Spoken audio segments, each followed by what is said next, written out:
저는 어쩌면 광화문에서 배출된 후배 또 기도의 열매일지도 모릅니다. 2020년 8월 15일 기억나십니까?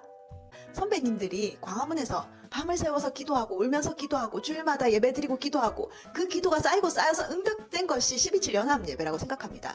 차별금지법이 어떤 법인지 선배님들이 더 잘 아실 것입니다. 문재인이 아니더라도 문재인보다 더 공산국가로 만들 수 있는 것이 차별금지법입니다.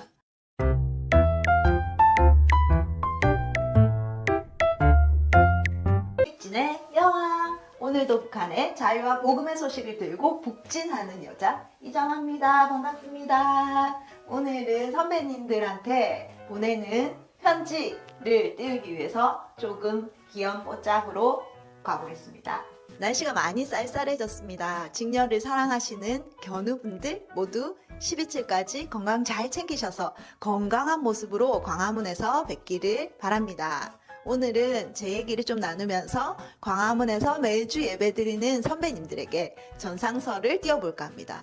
저는 어쩌면 광화문에서 배출된 후배 또 기도의 열매일지도 모릅니다. 왜냐하면 문재인 치하에서 아무도 경험해보지 못했던 나라를 살던 그 시절, 그때 정광훈 목사님이 나라를 위해서 얼마나 애쓰고 최전방에서 수고하셨는지 저는 잘 알기 때문입니다. 그때 제 주위에 모두 빤스 목사라고 욕하고 조롱하고 비난해도 제가 설교 한 번만 들어보고 그런 소리 하라고 제 주위에 있는 분들에게 설교 보내주고 저도 열심히 유튜브로 시청했던 그런 기억이 있습니다.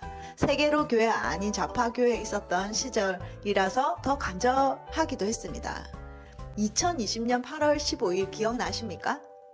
그날 부산에 도저히 있을 수가 없어서 버스를 타고 아이들을 데리고 광화문에 갔습니다. 그때가 언젠가 하면요, 코로나에 걸리면 범죄자 취급받던 시절이었습니다. 지금 부산에 있어서 될 일이 아니고 광화문에 가서 나라를 지키지 않으면 안 된다는 어떤 견딜 수 없는 마음이 있었습니다. 그래서 하나님 앞에 정말 순수한 마음으로 아이들을 데리고 광화문에 갔는데요. 그날 억수 같은 비가 얼마나 내렸는지 우산을 쓰고 비옷을 입고 이중무장을 하고 갔는데도 하나도 마주없이 속옷까지 싹 다 젖을 정도로 장대비가 내렸습니다. 그날 또 광화문에 갈 수 있는 게 감사하기도 했지만 하나님이 이 나라를 보고 얼마나 울고 계실까 그 마음이 느껴져서 비와 함께 저도 눈물을 흘리면서 광화문에서 기도했었던 기억이 있습니다.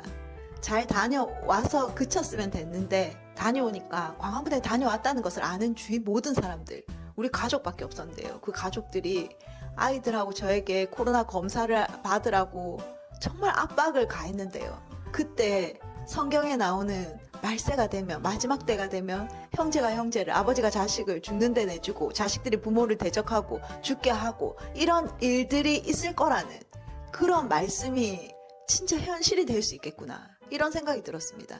그때 정말 등살에 못 이겨서 코로나 검사를 했는데 코로나 검사가 1회당 17만 원이었습니다. 그래서 3명이 54만 원을 주고 코로나 검사를 했는데 음성을 받았습니다. 그날 이후로 제가 다니던 교회에서는 누가 광화문에 다녀왔는지 색출 작업이 있었습니다. 뭐 교회만 있었던 게 아니죠. 전국에 GPS가 거기서 누가 잡혔는지 그래서 전화 오고 난리가 났었죠. 광화문에 다녀온 사람들 때문에 수련회를 못했다느니, 다음 세대가 다 무너진다느니, 당신들 때문에 교회가 욕을 듣는다느니 온갖 비난이 쏟아져 나오고, 반면에 저는 더 성령 충만해지고 그런 시간이었습니다. 결국에는 이런 일들이 화근이 되어서 저는 세계로 교회로 옮겨지게 되었습니다. 지금은 손연보 목사님 말씀을 들으면서 항상 재영이 넘치는 은혜 가운데 있기 때문에 다른 유튜브 설교를 듣지는 않습니다. 그렇지만 그때 은혜 받았던 시간이 참 감사한 것은 잊을 수가 없었던 기억입니다. 그런데 이번 12.7 연합예배 때 광화문에 계신 선배님들이 함께 하시지 않는다는 소식을 들었습니다.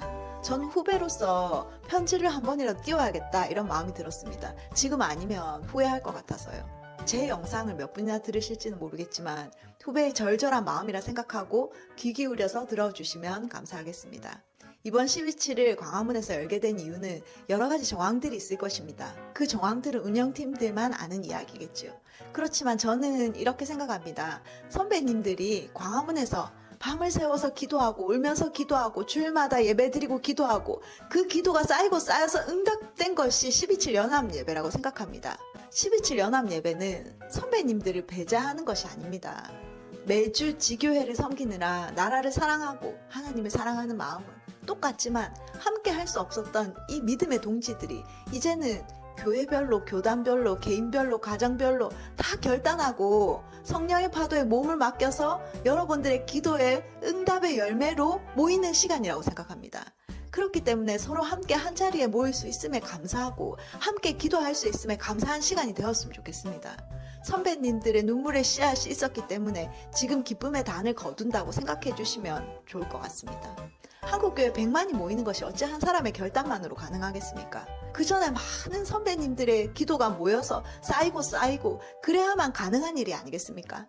정광훈 목사님의 뜻이 우리는 따로 예배드리겠다 이러시더라도 함께 기도하는 선배님들이 이번에는 같이 드리자고, 같이 예배드리자고 말씀해 주시면 안 될까요? 저는 정광훈 목사님 근처에도 가본 일이 없어서 의견을 낼 수 있는 방도는 없습니다.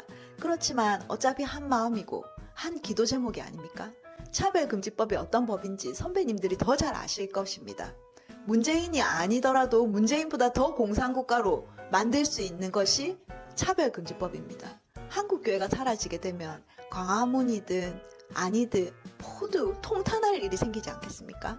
형제끼리 싸운다면 부모된 하나님께서 얼마나 마음이 아프시겠습니까? 이번 12.7에 광화문에서 따로 예배드리지 마시고 함께 한 마음으로 하나의 눈물로, 하나의 회개로, 한 성령으로, 한 몸으로 예배드리면 좋겠습니다. 선배님들도 하나님께 기도해 보시고 결단하시는 시간이 되길 바랍니다. 아직도 좌파교회에서 광화문 한번 나갔다는 온갖 비난과 조롱에 고통의 시간을 보내고 있는 성도들도 있습니다.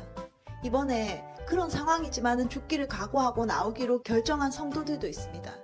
12.7 때문에 직장에서 위기를 맞은 성도들도 있습니다.